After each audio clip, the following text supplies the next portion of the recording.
talked a little bit about the record. As we all know, without a great song, without a great collection of songs, and without great performances, you really don't have much of a business. But it all starts with the music.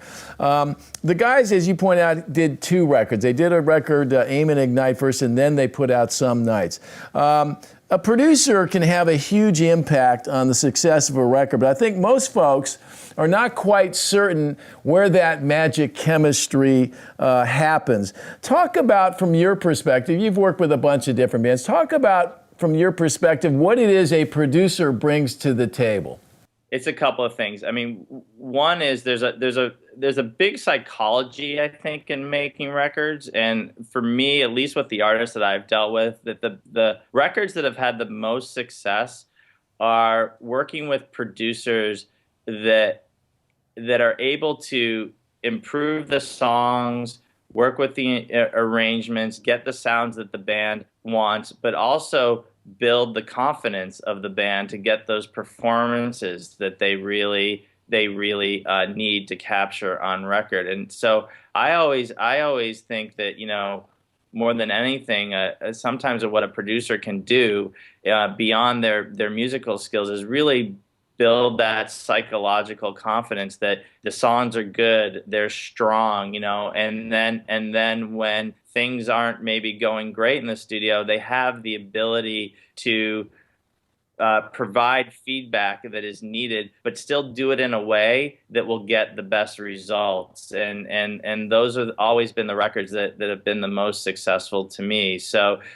you know, there's always skills from the musical side that are very important, but I also think the key to the best producers that I've seen is that psychological element. I couldn't agree with you more. Now let's talk specifically about Jeff Bhasker.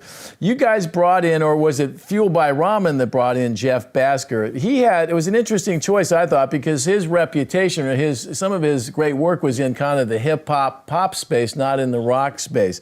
Talk about how you guys came about bringing Jeff Bhasker into the mix, and what impact do you think he had on the final outcome of that Some Nights record?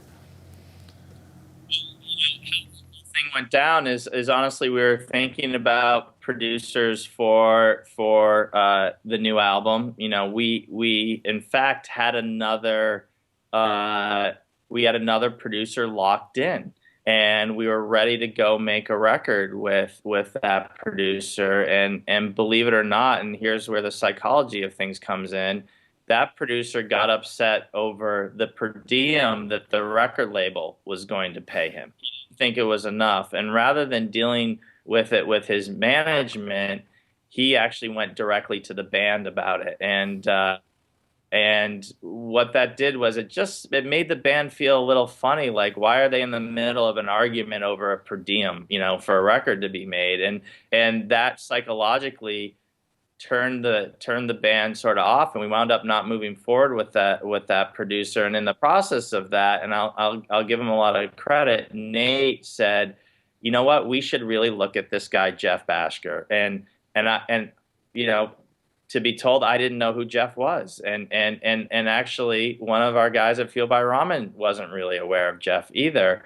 And when we looked, we were like, wow. And what that really came from was a very intuitive thing that the artist had, was that, you know, he had seen the records that Jeff had done, whether it's Alicia Keys or Kanye West, and those were, you know, at times the arrangements in hip hop can be very different, and sometimes they can be dense, and what the good producers can really do is bring some simplicity to it, and that was one of the issues. You know, if we took some criticism of the first record, that it was pretty dense for a lot of people, and so Nate just said, you know, can we figure out a way for me to get in the studio with Jeff, and you know, the songs that they brought Jeff were originally only done on piano and guitar and voice.